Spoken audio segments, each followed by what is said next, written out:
What's up, guys? So we're getting ready to replace this wall right here.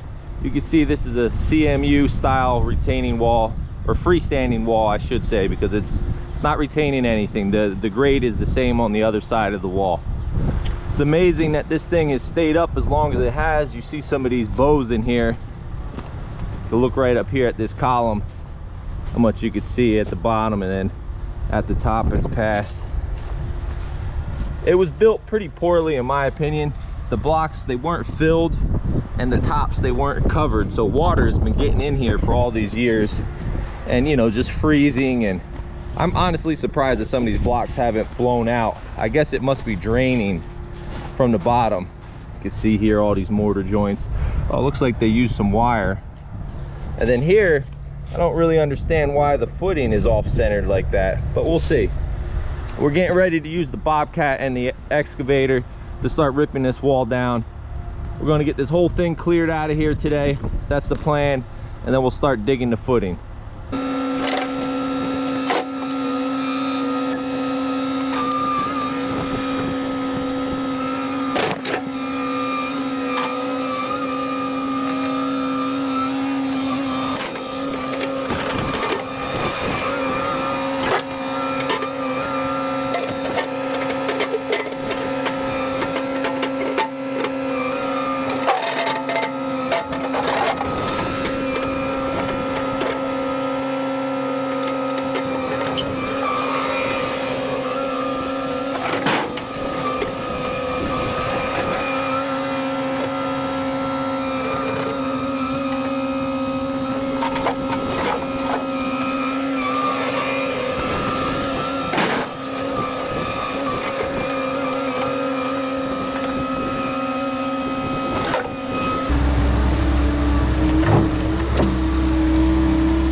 So we're starting to get our footing dug here for this wall.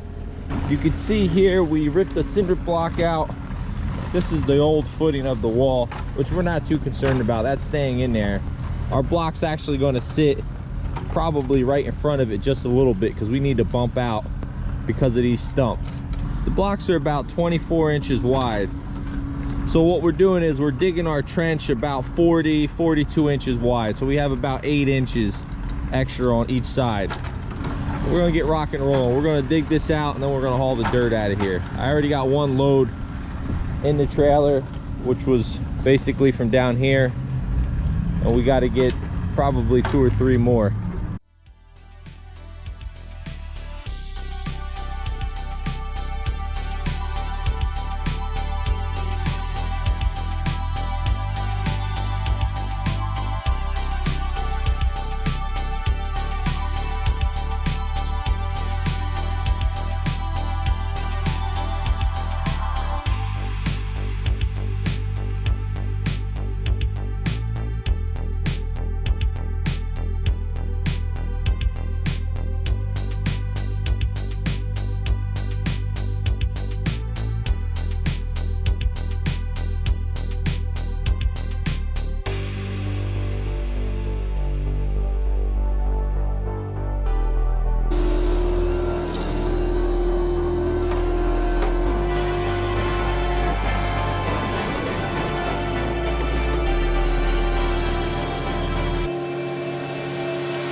So we got a triaxle load of our modified here, 2A, and then I had another 4 tons in the trailer. So far we put in like a 2-inch lift right on the sub base, compacted that down into the dirt. Then we have our fabric in, you can see it here. And this is our first lift. It's about 3 inches. And then there'll probably be probably two more lifts after this, another 3 inches and then like another 2 inches. Because we're gonna end up covering this footing by about 2 inches. And then over here,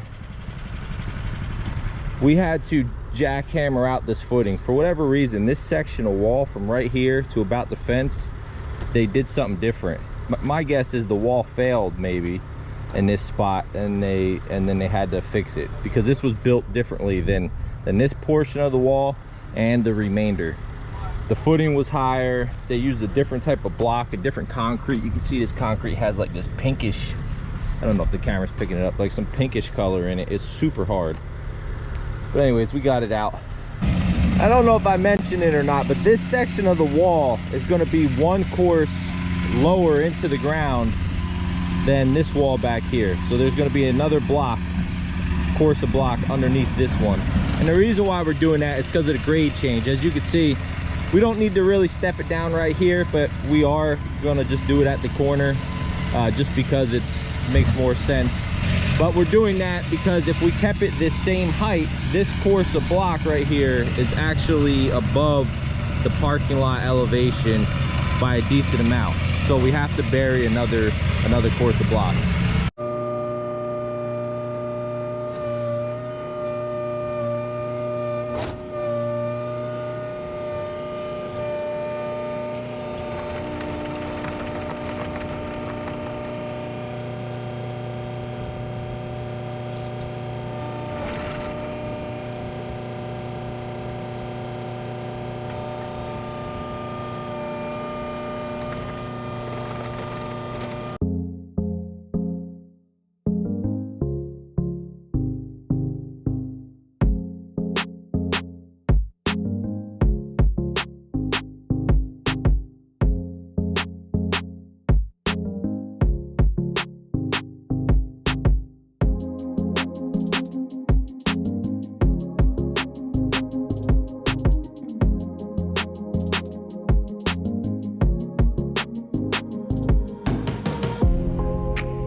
finished getting our base course in, and now we're starting to backfill behind the block.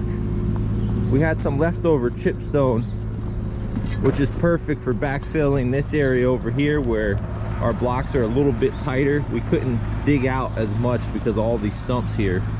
So we're getting the chipstone down in the back, and we're using the shale bar to compact it in there. And then here's our corner I was talking about earlier. We had to get this distance right. This block needed to be exactly half a block from the face of this wall, which was like 23¼ of an inch. And then this is all modified. And then we had to get our height right. This course had to be exactly 18 inches beneath this course here. So when we set this block on top, it all lines up. It took a little bit of finagling, but we got it.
Check out what we found. It's a pretty old shoe. So it looks like we might get a little bit of rain overnight, so I want to get this backfilling done before we continue on with the wall. That way we're not messing around with any mud. So, and then that'll also tell us how much we got to haul out of here, because I know I'm going to have to take out a couple loads. Hopefully it's not more than 2, 3 max. This should eat up a lot though right here. And we also need to fill in the backside. So that's what we got going on right now. And then right after we finish this, we're going to build this wall all the way up. We got enough block to completely finish the wall to about here, I believe. So this is getting 3 more rows. Back there's just getting 1 more row on top. They're going to be the same height all the way around.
Here it is, guys, the finished product of the wall.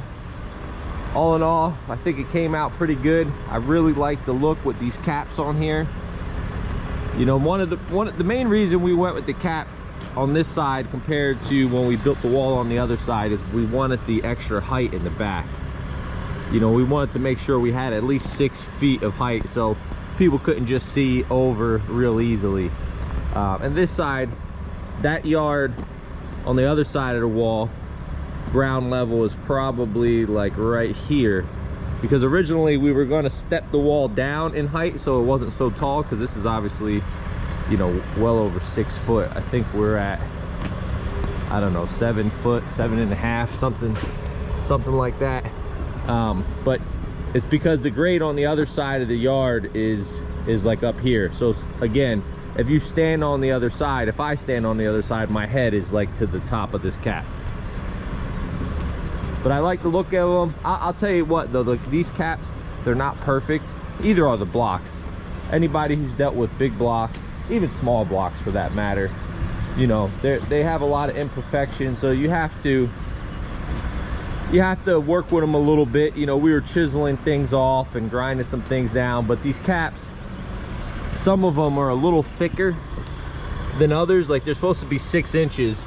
There's some caps that are about 7 inches thick on one side. So I don't know if, you know, it was the way they poured them or the mold. If you look, let's see. All right, yeah, there's one. Here I am pointing out imperfections on my job on camera, but whatever. I like to be honest with you guys. That one's a little thicker. That one right there is a little thicker. It's no big deal. Most people wouldn't notice. I mean, the owner was back here. He thinks the wall looks amazing. He loves it. You know, but those are just little things to be aware of. But that's going to wrap up the wall. We actually have some more work to do here. The owner decided he wants us to put modified back there.